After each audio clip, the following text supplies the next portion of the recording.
येईल का जुळून नाते? आदित्यला एकदम व्यवस्थित बघून आज प्रकाशने खरंच मनातून देवाचे आभार मानले होते. इथून पुढे आदित्यने दिव्याचा हात पकडला तशी दिव्या एकदम गोरीमोरीच झाली. डॅड तिथेच होते आणि आदित्यने असा हात धरला होता. काय रिॲक्ट करावं हेच कळत नव्हतं. ती ना आदित्यकडे बघत होती ना प्रकाशकडे बघत होती. शिवकडे बघायचा प्रश्नच नव्हता. तिला एकदम लाज वाटत होती. गाल कधी गुलाबी झाले तिचंही तिलाही कळलं नव्हतं.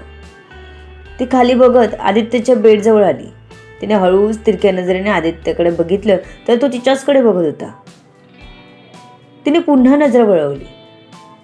आपल्या पायाच्या बोटांची हालचाल करत ती तिकडेच बघत होती. जेव्हापासून आदित्य शुद्धीत आला होता तेव्हापासून दिव्यालाच बघत होता. डोक्यावर पडल्यामुळे केमिकल लोचा झाला वाटतं. ते मनात विचार करत होती की तिच्या हाताला जोर पडला. आदित्य उठत होता तशी ती पटकन पुढे झाली. तुम्ही उठू नका, दिव्या आदित्यच्या खांद्याला पकडत म्हणाली.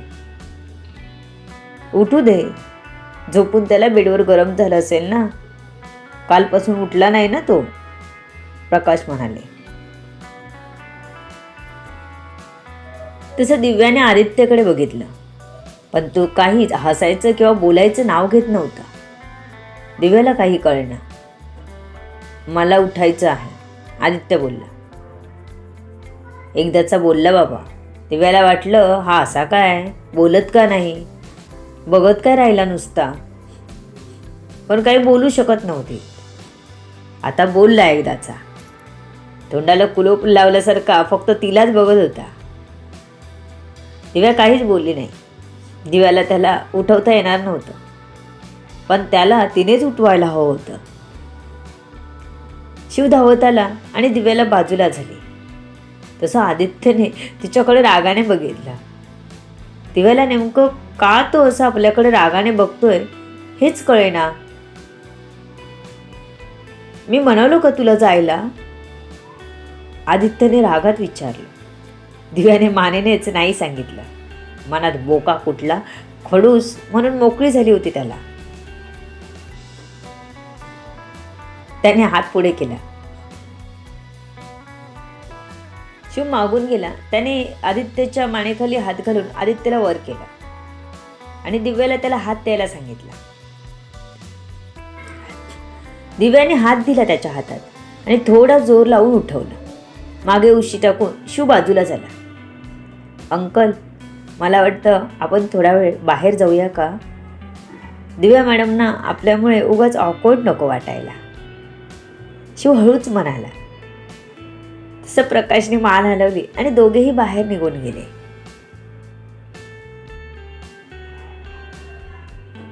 बरं वाटतंय? दिव्याने शांततेचा भंग करत विचारलं. नाही, आदित्यने मान हलवत म्हणाला. काय वाटतंय? दिव्या लगेच घाबरून म्हणाले. मला वाटतंय तुला घट्ट मिठी मारावी आणि तुला जाऊच देऊ नये. आगाऊ कुठला? दिव्याला वाटलं त्याला काही दुखत वगैरे असेल म्हणून तिने घाबरून विचारलं होतं. आणि आदित्य हॉस्पिटलमध्ये सुद्धा रोमॅन्टिक मूडमध्ये होता. वेडा कुठला. दिव्याने जो चांगला हात होता त्यावर 2-3 चापट मारले. अगं मारतेस काय, मी हॉस्पिटलमध्ये आहे, आदित्य म्हणाला. तुम्ही ना खूप आगाऊ आहात. कालपासून किती घाबरलो आम्ही आणि आता उठल्यावर तुम्हाला मस्करी सुचते. डॅड कधीपासून आले आहेत, त्यांच्याशी बोलायचं तर माझा हात धरून बसला तिथे, दिव्या म्हणाली. डॅड आले आहेत? मला दिसले नाहीत, आदित्य म्हणाला. हो, मग कालच आले आहेत ते.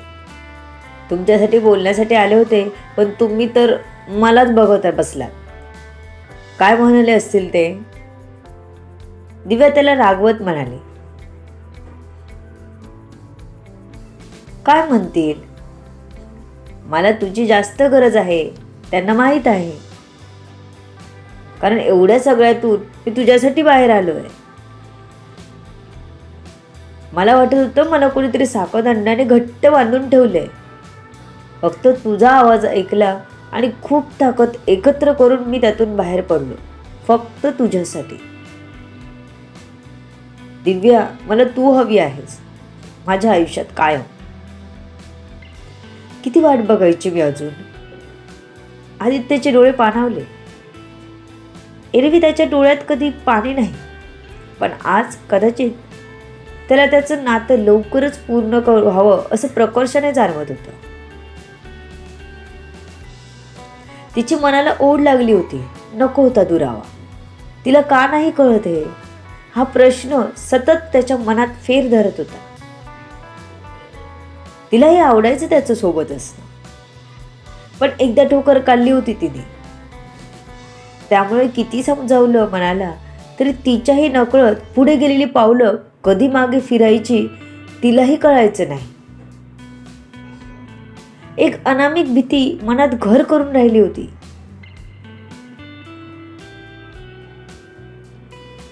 ती फक्त त्याला बघत होती.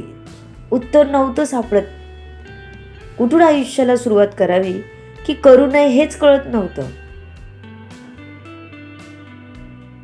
जाऊया वाटेला की जाऊच नये. गेले आणि आदित्य सोडून गेला तर पुन्हा माघारी फिरता येणार नाही. आपलं आयुष्य अटकेल तिथेच, सावरता येणार नाही. हा मनात विचार आला की अस्वस्थ वाटायचं तिला. आदित्य जीव तोडून जरी म्हणाला ना की सगळे तसे नसतात, पण त्याला कसं सांगायचं विश्वासघात झाला की मन घाबरतं. एकदा चटका लागला की माणूस पुन्हा हात लावायला घाबरतो, अगदी तसंच. दिव्याकडे नव्हतं उत्तर. दिव्या, आपण लग्न करू? आदित्यने विचारलं. आणि आदित्यच्या हातात असलेला दिव्याचा हात जास्तच चुळबुळला. आदित्य, तुम्ही लवकर बरे व्हा. हे विषय इथे बोलायची जागा नाही, दिव्या त्याला म्हणाली. मी कुठेही बोलूच शकतो, पण तुझं उत्तर येणं खूप महत्वाचं आहे दिव्या. मला आज कळू दे तुझं नेमकं काय म्हणणं आहे ते. तू लग्न करायला तयार आहेस माझ्याशी? आदित्यने पुन्हा विचारलं. दिव्याला तसही सगळ्याचा विचार करून भीती वाटायची. आता उत्तर काय देऊ या विचारात हरवली होतीच की आदित्यचा हात तिच्या हातावर दाबला गेला. तिने वर बघितलं तर तो उतरत होता बेडवरून. आदित्य सर, तुम्ही कुठे चाललात? दिव्याने त्याचा हात घट्ट पकडत विचारलं.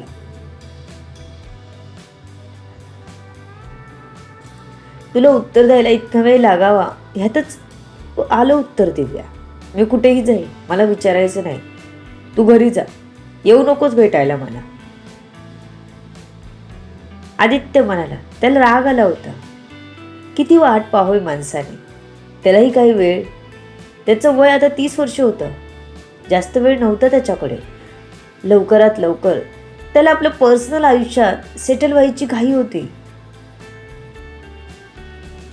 त्यातही दिव्या मनात प्रेम असूनही, डोळ्यात दिसत असूनही इतका वेळ घेत होती. आदित्य, तुम्ही थांबा प्लीज, मी तयार आहे लग्न करायला, दिव्या घाबरून म्हणाली. जबरदस्तीचं तयार होणं नकोय मला, आदित्य म्हणाला आणि सरळ वाडच्या बाहेर निघाला. शिव आणि प्रकाश तिथेच उभे होते बोलत.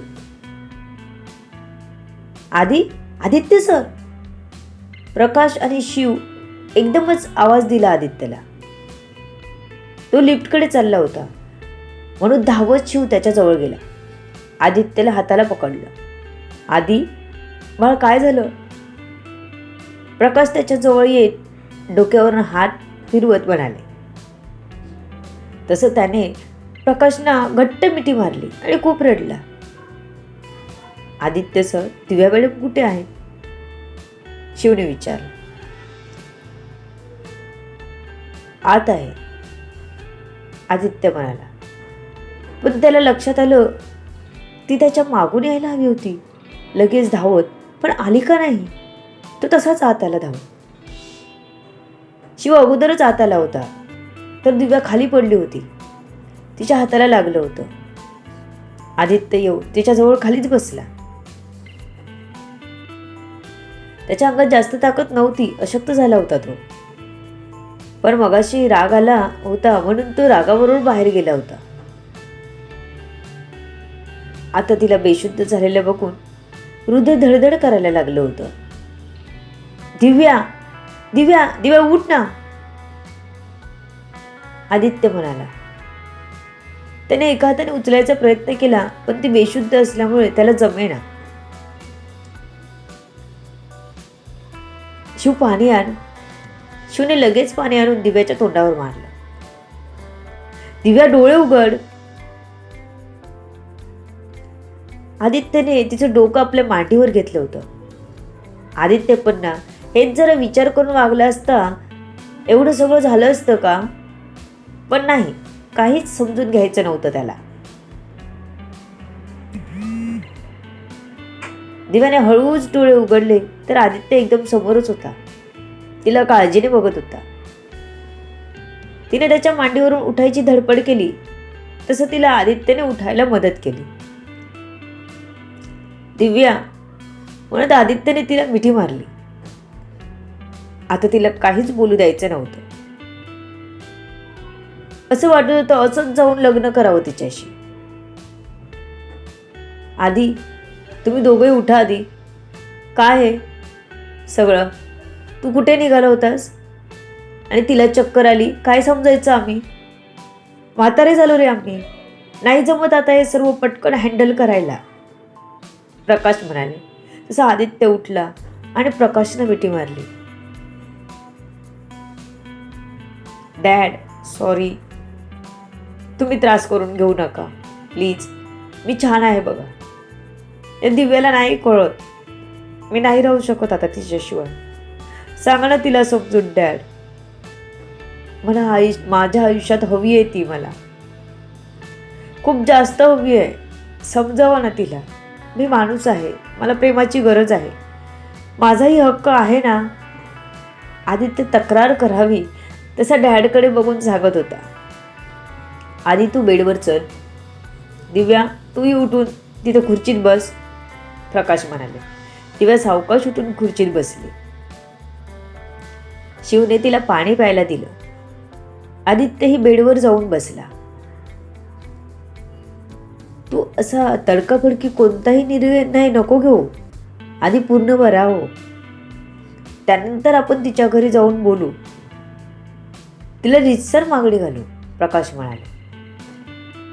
शिव डॉक्टरांना बोलाव. त्यांना आदित्यला चेक करायला सांग आणि दिव्यालाही चेक करायला सांग, प्रकाशने शिवला सांगितलं. तसा शिव लगेच बेल प्रेस करायला गेला. डॉक्टर लगेच हजर झाले. त्यांनी आदित्यला आणि दिव्याला चेक केलं. आदित्यला मेडिसिन चेंज करून दिले. बाकी काळजी करण्याचं कारण नाही सांगितलं.